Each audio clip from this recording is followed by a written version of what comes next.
Ele, na verdade, falou antes com o Jair Bolsonaro, antes de lançar a candidatura, o próprio Jair Bolsonaro disse para ele: Zema, é bom que você lance a candidatura, porque aí tem mais candidaturas no primeiro turno, e tendo mais candidaturas são mais votos para a direita, porque o eleitor, por exemplo, de Minas, que conhece mais o Zema, ou de Goiás, que conhece mais o Caiado, tende muitas vezes a votar no candidato local no primeiro turno, e o importante é que todos estejamos juntos no segundo turno.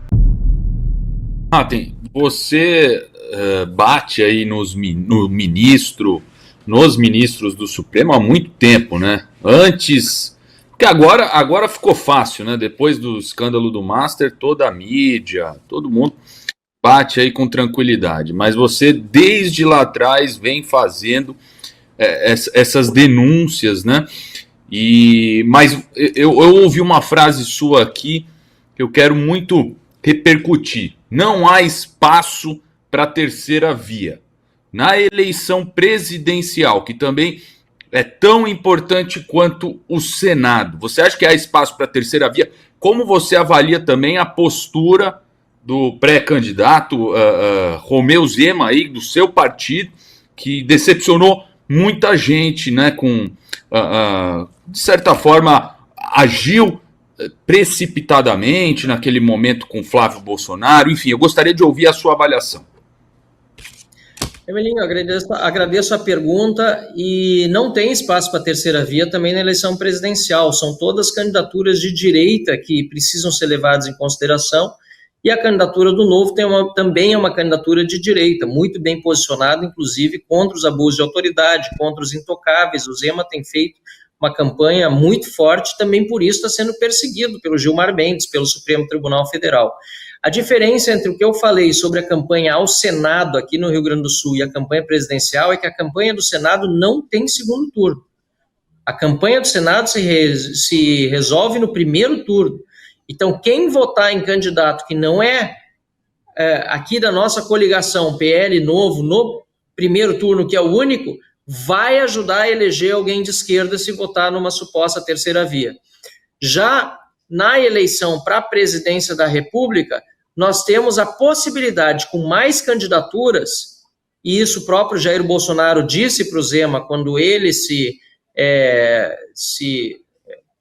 candidatou. Ele, na verdade, falou antes com o Jair Bolsonaro, antes de lançar a candidatura, o próprio Jair Bolsonaro disse para ele: Zema, é bom que você lance a candidatura, porque aí tem mais candidaturas no primeiro turno, e tendo mais candidaturas são mais votos para a direita, porque o eleitor, por exemplo, de Minas, que conhece mais o Zema, ou de Goiás, que conhece mais o Caiado, tende muitas vezes a votar no candidato local no primeiro turno, e o importante é que todos estejamos juntos no segundo turno. Quanto a esse episódio aí que você mencionou, eu nunca falei em público sobre ele, na verdade, mas como perguntado aqui, não vou deixar de comentar. Eu entendo que foi, sim, algo que não estava no script. Ele, ali naquele momento, eu entendo também que não estava cercado das melhores pessoas para fazer uma orientação. Pelo que eu conheço da parte interna, não quero avançar muito, porque eu não trato de questões partidárias internas em público. O Darcy me conhece há anos e sabe disso. Treta não é comigo, eu não vou para o Twitter para xingar aliado, e a gente percebe que na direita tem muita treta de internet que é desnecessária e que nos prejudica, enquanto na esquerda a gente acaba vendo muito mais união. Mas o resumo da história é que nós vemos que o Zema não tem falado mais sobre esse assunto. Ele colocou uma pedra em cima e tem olhado para frente, porque dentro do campo da direita, e por isso que eu falo que não tem espaço para a terceira via, mas dentre os candidatos de direita, na minha opinião, não deve ter ataque entre si. Devem se ajudar, devem focar nos eleitores que estão indecisos. Tem muita gente indecisa, tem muita gente que não vai querer ir votar nessa eleição, vai querer se abster, e é este eleitor que estes, principalmente candidatos, que não são, digamos assim, tão inclinados a votar no PL ou no bolsonarismo, precisam no primeiro turno comparecer às urnas para que a gente tenha no segundo turno uma chance maior de vencer o Lula. Óbvio, se der para liquidar no primeiro turno a fatura, melhor ainda. Mas nós sabemos que todas as eleições, todas, sem exceção, em que Lula ou Dilma disputaram, teve segundo turno. e nesse ponto em particular é importantíssima a candidatura do Zema, porque ele está no maior estado do Brasil, depois de São Paulo, que é Minas Gerais, foi governador reeleito com 60% dos votos, lembrando que na eleição dele, ele recebeu 60% dos votos, e o Bolsonaro, no primeiro turno, pouco mais de 40%, mostrando que muita gente votou no Zema, mesmo não tendo votado no Bolsonaro. E no segundo turno, ele conseguiu diminuir a diferença e quase conseguiu ajudar o Bolsonaro. Eu sei porque eu fui junto com ele a Uberlândia, subi na caminhoneta com Zema e com Bolsonaro. A campanha do Zema quase ajudou a fazer o Bolsonaro superar o Lula em Minas Gerais. Eu tenho convicção, se tivesse mais uma semana de campanha, talvez até só mais 3 ou 4 dias, Bolsonaro tinha virado a eleição em Minas e tinha ganhado a eleição. Então eu acho que noves fora, eventuais desentendimentos, coisas que são naturais, na minha opinião, em qualquer família, mas que não deveriam ser expostas em público, como muitas vezes acontece, mas noves fora, essa parte do passado, eu acho que é foco agora em, como a gente disse num vídeo que eu fiz junto com o Zema, né, em fora Lula e pau no PT. Vamos para frente. Muito bem. Eu sei que você está com o horário apertado, deputado, mas o Darcio ele teria uma última questão rápida aqui para a gente encerrar nossa entrevista. Bora lá, Darcio. Não, é porque assim, é uma pergunta talvez até técnica. O Brasil está entre a ditadura e a fome. A gente sabe que é complicado, a gente não sabe o que precisa ser feito primeiro. Se afastar ministros perseguidores ou se resolver o problema da gestão fiscal do país por conta da fome que já começa a pegar. A reforma tributária vai punir o Rio Grande do Sul. O Rio Grande do Sul tem cidades exportadoras e também cidades produtoras, cidades com um forte vínculo industrial, e com esse imposto que arrecada não na origem, mas sim no destino, a gente vai ter uma situação complicada. O Rio Grande do Sul vai ser punido com essa reforma tributária. Eu tenho chamado de deforma tributária.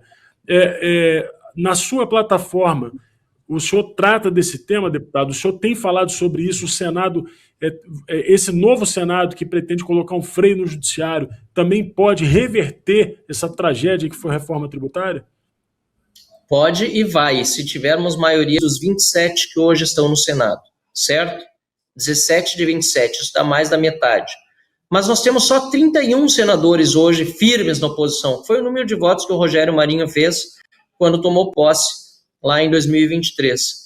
Isso significa que se temos 31 firmes, diminui 17 de 31, tem só 14 senadores que foram eleitos ou eram suplentes e assumiram o lugar dos seus titulares em 2018 e que hoje estão conosco na oposição.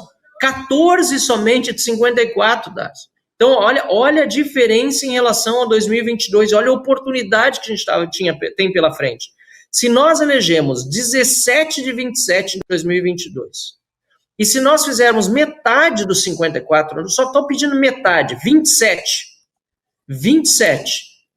afinal de contas, em 2022, nós fizemos já mais da metade. Então, na verdade, eu estou dizendo, se nós fizermos menos do que o que fizemos em 2022, nós teremos 44 senadores de direita, de oposição ao petismo. E, se Deus quiser, de base de um governo de direita a partir de 2027. Então, se nós fizermos metade das cadeiras do Senado, nós vamos eleger um novo presidente do Senado. Nós vamos pautar impeachment de ministro do Supremo Tribunal Federal, porque também não adianta o Senado votar uma PEC hoje, ou a Câmara. Um dos motivos que eu saí que eu não quis concorrer à reeleição da Câmara, que adianta eu votar um projeto de lei que passa nas duas casas, sancionado pelo presidente ou vetado, e daí a gente derruba o veto, e quando ele vai virar de fato uma lei promulgada, o Supremo Tribunal Federal, pela decisão de um único ministro, suspende. O nosso trabalho como parlamentar não está valendo quase nada mais. Então tem que mudar o Senado. Tem que ter maioria no Senado para ter um presidente do Senado de direita e mudar essa situação. Então é isso que a gente precisa para essa eleição. Nós estamos trabalhando no Rio Grande do Sul para fazer os dois de direita. Espero que seja o mesmo ânimo em todos os estados.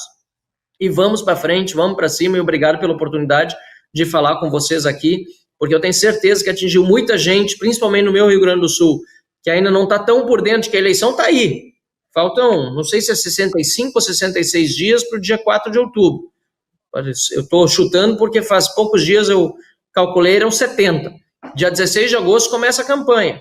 Depois do dia 4, principalmente para o Senado, não adianta mais reclamar. Aí só daqui a 4 anos de novo. E pior, só daqui a 4 anos para 1/3 do Senado. A grande chance que o Brasil tem de mudar o Senado é agora, com 2/3 das cadeiras, com 54 vagas em disputa. Esta chance só vai se repetir daqui a 8 anos. E aí eu não sei se vai ter Brasil se nós não aproveitarmos essa chance para contar a história. Exatamente. Lembrando que o próximo presidente vai apontar 4 cadeiras do Supremo, Marcelo Van Hatten. 4 cadeiras do Supremo. Pois é. E aí o Senado pode fazer o que também, se tivermos maioria lá? Mudar a forma de indicação. Não dá para ser do jeito como o presidente da República indica hoje. Mudar a forma da sabatina. Não dá para ser como os senadores fazem hoje. Abre a votação antes de começarem a fazer as perguntas. Uma palhaçada. Então, tudo passa por ter um Senado mais forte. Tanto a questão tributária, como você mencionou, como a questão dos abusos de autoridade, que precisam ser coibidos. Então, vamos colocar a mão na consciência nesse momento e trabalhar para ter um Senado de maioria de direita. Muito bom, Van Hatten, parabéns pelo seu trabalho. Saiba que você é a voz aí de muita gente. A gente tem orgulho de ter você lá e tenho certeza que você vai se eleger com folga. E vamos trabalhar justamente para isso, para que a gente possa ter um país melhor, né? Porque, meu amigo, 4 cadeiras do Supremo representam 30 anos. Quer dizer, essa eleição está valendo por 30 anos. Van Hatten, obrigado mais uma vez. Gostaria muito de agradecer a sua presença e na próxima que seja presencial. Quando você estiver em São Paulo, dá um toque para a gente marcar presencial.